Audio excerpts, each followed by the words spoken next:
Тысячелетнее наследие всего мира – один из самых древних видов единоборств – борьба на поясах. Казалось бы, всего 5 минут поединка, однако в народе крэш считается наиболее зрелищным видом спорта. Наши же российские спортсмены вообще не давали соперникам шанса. 3 минуты боя, и вот противник уже на спине. Чистая победа. У меня был в этом году чемпионат мира. После чемпионата мира я просто держал свой темп и готовился тоже к СНГ. Выносливость должен быть у всех спортсменов.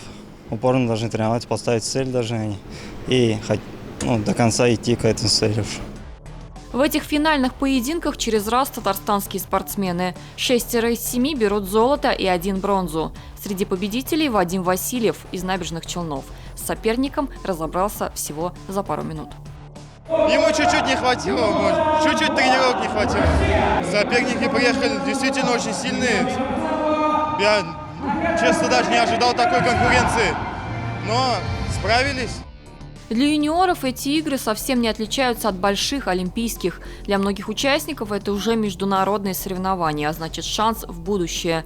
Ежедневные тренировки, повторения снова и снова. На соревнованиях по бадминтону так видно это жгучее желание стать лучшим. Идеальный рецепт для путевки на Олимпиаду. Почувствовали корт, площадку, играли против 4 команд из 6 собранных. И 3 команды выиграли очень легко. Единственная проблема была в Казахстане. Мы отдали одиночку мужскую. И очень сильная команда Азербайджан. Мы ее выиграли 5-0, несмотря на то, что она тоже не дала шансов другим командам. Но мы посильнее вышли, собрались, одолели. Руками, в эту лунку. И спортсмен делает 380 градусов оборот на этой упоре. А вот еще один из национальных видов спорта, и выполнен он, как вы видите, не на спортивной арене, а прямо посреди деловых стендов. Слева якутская вертушка, справа шайба и клюшка.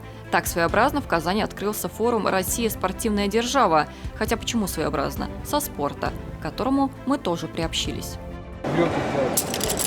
Это все делается за 2 минуты. Одну надо поймать. Одну? Только одну. Одну надо, да, примерно вот так. Ну, почти победа.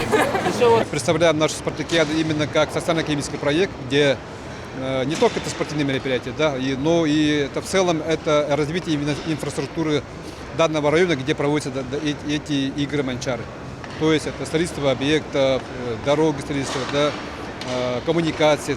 Сентябрь для Татарстана проходит под знаком спорта. Игры стран СНГ, которые впервые прошли в этом году именно в нашем городе, плавно перетекают в форум «Россия – спортивная держава», который когда-то в 2009 году тоже дебютировал именно в Казани.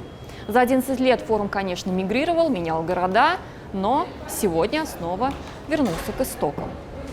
Выставку форума можно уместить как в шкатулку вот в этот вагончик. Музей на колесах, который рассказывает спортивные истории, рассказывает казанцам и гостям столицы, а потом поедет в самые отдаленные села и города.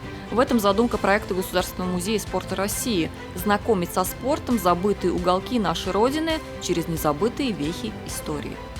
Вот сегодня у нас 90 лет ГТО, а мало кто знает, что перед ГТО были еще несколько комплексов предшественников, и мы привезли вот те знаки, которые были у этих комплексов, подготовили, которые исторически создание ГТО. Есть у нас уникальный хрустальный кубок, переходящий, который в 40-х годах был создан, и потом несколько лет его передавали выигравшей команде Комитета физической культуры и спорта при Совете министров СССР. Когда на форуме собираются спортсмены, то уж точно не будет похоже на скучное заседание. Вот легендарный Владислав Третьяк презентует национальную программу подготовки хоккеистов. И тут же президент республики, как бы демонстрируя подготовку, забивает гол, а уже после переходит к серьезным вопросам. В частности, как дальше жить спорту в условиях еще не закончившейся пандемии. Многие прогнозируют, что в феврале на зимней Олимпиаде в Пекине будет использован опыт Токио. За все это время работы программы в Татарстане появилось 12 объектов. Вот эти 2 объекта в совокупности на 450 миллионов рублей. Мы благодарим федеральное правительство за поддержку и надеемся, что эта программа будет дальше продолжена. Я поздравляю прежде всего от жителей страны с реализацией таких проектов и желаю всем активно пользоваться бассейнами, тренажерными, фитнес-залами, ледовыми площадками. Занимайтесь спортом, любите спорт и не болейте. А еще решили, что в стране должны заниматься спортом не менее 70% человек. Но это лишь верхняя часть пирамиды. Чтобы ее достичь, в стране должно быть в несколько раз больше мастеров спорта, еще больше кандидатов и разрядников и огромное множество тех, кто занимается массовым спортом. А в основе этой пирамиды как раз и должно лежать всеобщее обучение с молодых ногтей. В конце концов, дорога к медалям начинается с детских секций. Здесь много задач, которые и мне крайне интересны. Ну, если из основных, то это, конечно, спорт высших достижений, подложка и основа этого спорта детско-юношеский, спорт на селе. Рустам Нургалиевич сегодня нашу фотографию, выставив у себя в блоге, написал «тоже татарин». Я на самом деле в Татарстане по нескольку раз в году бываю. В основном это мероприятия по спорту, это экология в том числе. И огромное количество приложения сил уже нашел еще с момента проведения, наверное, универсиады 2013 года. Будут строиться новые объекты. Это заложено в стратегии 2030. Среди детей вполне могут оказаться будущие чемпионы. Детский спорт в России сейчас вообще приобретает все большую популярность. Во многом благодаря тем крупным турнирам, которые наша страна провела за последние годы. В том числе и в Татарстане. Именно нашей республике было доверено проведение крупных соревнований. Летней универсиады в Казани, чемпионата мира по водным видам спорта, по футболу. Впереди специальная олимпиада, которая, несмотря ни на что, состоится, пусть и годом позже запланированного.